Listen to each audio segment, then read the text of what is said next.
let me introduce our next guest, Mila D'Antonio, current editor-in-chief on 101 Media, where she leads the editorial direction and vision of the website and 101 Media's weekly digest. You're also responsible for the annual awards program, the 101 Media Customer Champions, and the Gartner 101 Media Customer Experience Excellence. Your specific areas of focus is voice of the customer, social media, customer service, marketing, digital engagement, customer loyalty, and employee engagement. So you're a very busy person. I am. And Mila, you're covering everything. It's quite a huge space. The marketing tech space is like on fire. And I know there's like 3 things we want to talk about today: Johnson & Johnson, Aeropostale, Elon Musk. Oh my God. And I don't know, do you want to talk a little bit about Livefire as well and Adobe, what's going on there too? If you want to add to the chaos that's going on and the marketing tech consolidation, where do you want to start? What's fun? Well, I first want to say, thank you for having me on the show today, guys. I'm a huge fan of both of you, so it's an honor and pleasure joining you today on this broadcast. So thank you. But I guess a good place to start is, why don't we talk about the Johnson & Johnson lawsuits? As you know, this week a jury in St. Louis awarded, I believe, $55 million in damages to a woman who used Johnson & Johnson's talcum powder for more than 35 years before being diagnosed with ovarian cancer, I think around 2011. So this actually comes on the heels of a jury in February awarding $72 million in February to the family of a woman who also died of ovarian cancer after using baby powder. So internal documents, though, from J&J show that the company knew of the studies connecting talc use with ovarian cancer, but to this day continues to market it as safe. So, J&J is a very iconic brand known for putting the interests of its customers first. So for some, these lawsuits harken back to the Tylenol link deaths in 1982. You both may recall, or maybe you weren't born. You're both young bucks there. I'm not sure. No. We remember those things. No. I was very, very young, but that's where J&J's quick response at that time in regard to those cyanide poisonings helped really change the way over-the-counter medicine is sold to this day. Most importantly, their response helped the company maintain brand loyalty and really win over new customers. But from what I'm seeing this time around, J&J's response isn't quite the same. Some consumers have criticized them for being slow to respond, and they're taking to social media to really air their concerns and grievances, with some really vowing to stop the product and others raising questions about J&J putting profits over people's health. So, let's also not forget that baby powder represents $1.6 billion, I believe I read, in sales for the company. So it will be interesting to see how this iconic brand deals with the crisis, which can have an enormous impact, both positively and negatively on the brand. So this is an issue of, are we going to put purpose over profits instead of profits over people? Definitely. And we have a comment from folks watching that, as you mentioned, J&J's response on the Tylenol situation was the benchmark of how to respond. So you have an organization that set the bar in terms of accountability, transparency, real-time communication. And it's important for companies, certainly in today's social, hyper-connected world that we live, where consumers, we call it the age of the customer. There's so much insights that's shared very quickly, and the voice of the customer is amplified to a degree at unprecedented levels. So it's important to recognize that trust is absolutely the most important of the currency for businesses to survive and grow in today's digital economy.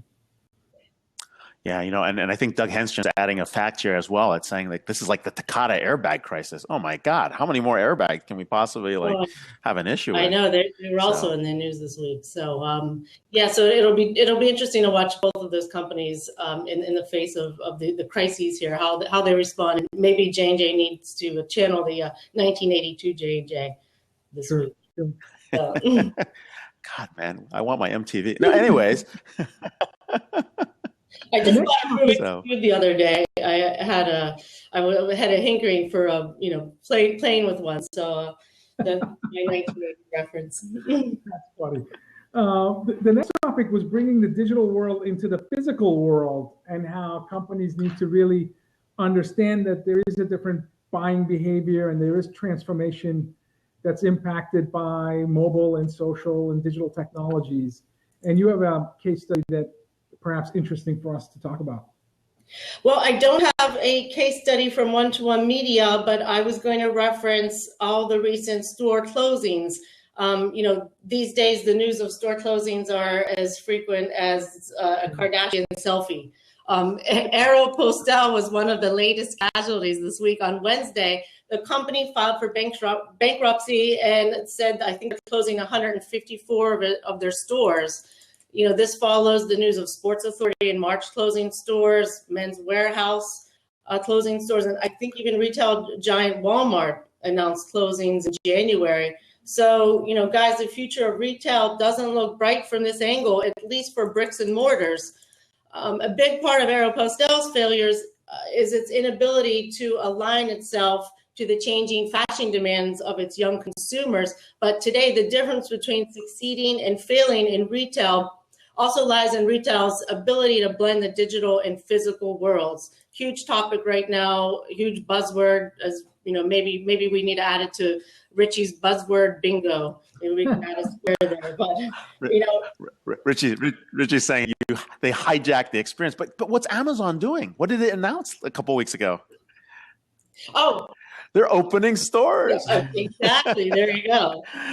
So, in a classic Amazon strategy of, let me take your highest margin good, beat the crap out of you so that you're out of business, and then come back later and open stores. What adding insult to injury? Oh my God. Right.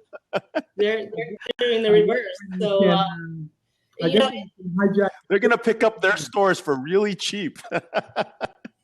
In classic Amazon fashion. Oh, I'm sorry, your stores are closing. Let me help you out. Oh man! All right, the last one is pretty. Go ahead. Go ahead. I did want a site example of a store, a company that is doing omni-channel really well, and that's Sephora. And a lot is written about it in the news. And last year they opened a beta store in Paris where customers, when they enter the store, they pick up an NFC-enabled card that really serves as their virtual shopping basket. And in the store is a limited selection of products alongside screens with the digital catalog. And if an item isn't in stock at the store, customers can supplement their physical shopping baskets by adding orders to the digital basket, and then using that card to check out at the checkout there with both their physical and digital purchases. And of course, on the card explains information about the purchases. So I think that's a great example of a company really connecting.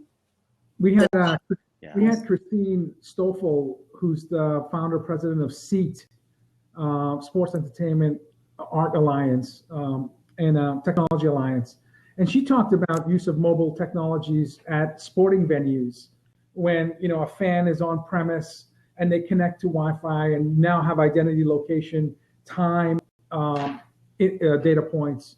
You can deliver, certain value add services, premium services, like food delivered to your seat, or seat upgrades, and so on and so forth. So we're seeing it's outside of retail, but certainly high transit environments like stadiums, or it could be entertainment venues like Disney, for example, where you can leverage. And you saw, Disney spent billions on Magic Band, and that whole experience, it makes it incredibly seamless for you to, you really never touch your wallet. You can spend an entire week there, and all you're doing is waving your hand and purchasing things, fast passes, unlocking your hotel room, and so on and so forth. But the last piece we wanted to talk about was reported recently that Elon Musk is going to sleep on the factory floor in a sleeping bag. And yes, unbelievable story. Can you share that with us?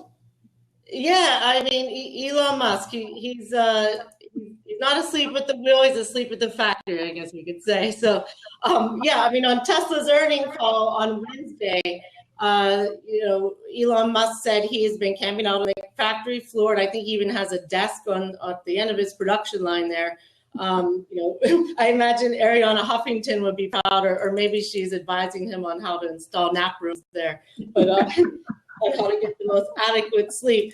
I'm sure that's not what's on Elon's mind, but say what you want about him, but his dedication to the company and its success is really admirable. We all know Elon could be difficult at times. I attended a conference recently where the keynote speaker asked the audience if they knew of one employee who worked at Tesla, and nearly everyone's hand went up. When he asked if they could name a second, not a single hand went up. So that says a lot about Elon Musk. But yes, he can be difficult to work with, but I was thinking about this, so was Steve Jobs. He was also difficult to work with, and many pundits make comparisons between the two, but rightly so.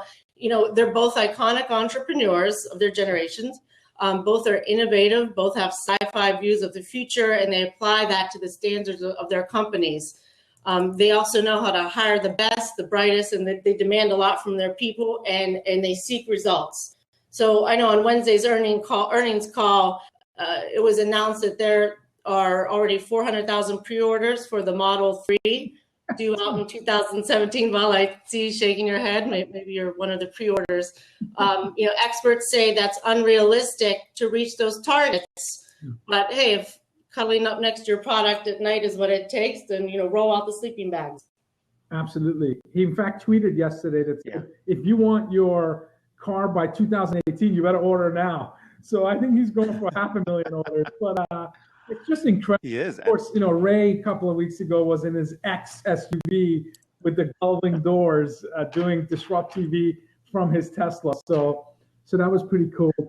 And I think he's been known to sleep in a sleeping bag at Constellation Research. I've been known to sleep in cars because I forgot to book a hotel room at an event, but that's a different story. But Mila, what's hot? What's hot for next week? What do you see? What's out on the news stories that you are seeing happening? Hot events happening next week? Mila, where are you going to be?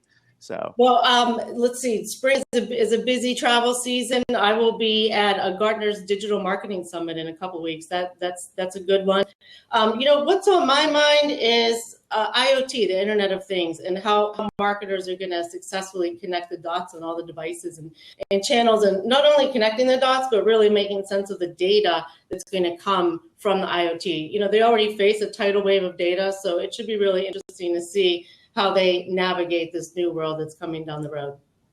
That's a deep topic. You're going to see unbelievably more sophisticated journey maps because, once all the devices are, and the data from those devices is captured and mapped to a user, there's going to be, first of all, incredible need for a platform to scale and automate and take advantage of all this information that's being fed. I spoke to university chief information and chief digital officers who are interested in understanding the digital persona of students. Well, it turns out the students are carrying 4 or 5 IP devices each, gaming device, Apple Watch, phone, laptop. And that's before sensors in their clothes, which is in the very near future, Fitbit, so on and so forth. So to really capture information about all of that, to determine and ultimately understand what I envision as a heat map of students perhaps that have maybe better than a 3.0 CUME and one that are struggling, and try to cross-correlate and determine what can the university proactively do to ensure students are graduating on time and are successful within their courses, and what insights can they gather in terms of their day-to-day activity, at the same time understanding privacy issues and concerns that may be there. So it's going to be fascinating. IoT and wearables, I think, will be something that we'll be talking about for a good decade or so and beyond. Ray, what are your thoughts? Oh no, definitely. And Mila, I think this is going to be a hot topic. We're definitely going to come back and do something more on IoT. And we've got a crazy lineup after the summer. During the summer, we have some fun stuff as well, but definitely. Hey, thank you for being on the show. We really appreciate it. Editor-in-Chief, 1-to-1 Media, a fan and devotee and critique of great customer experiences. You can follow her at MilaDantonio on Twitter. And of course, catch her at the next event at the Gartner conference, at a conference they don't invite me to, apparently. Anyways, we know why. Forrester guys are mad at me too, I hear, but that's okay. Car and just crash the conference. No. By the way, no, I can hang out. I can do LobbyCon, but then they get mad. So like, I was one year I was doing LobbyCon at a Forrester event, and they're like, all mad, like, "Hey, is Ray in here?" And then it's like, "No, he's not. He's outside." But how can he tell what's going on? I'm following Twitter, guys. They tried to kick me out of a conference I wasn't even at. I got this phone call from in Las Vegas. It was like a hilarious thing. My friend who ran one of the casinos called up. He's like, "Where are you, dude?" And I'm like, "At home." Well, apparently they're trying to kick you out of the conference. I have no idea where you are. That's awesome. By the way, but hey, have a great conference. I'm a huge fan of One Media. If you follow my Twitter stream, it's one of the places I go daily. So I encourage all our audience, please. Unbelievable insights. So kudos to you. You have an incredible staff, and look forward to following your posts, and hopefully you'll come back on the show again. Definitely. Thanks, guys. It was a pleasure. Awesome.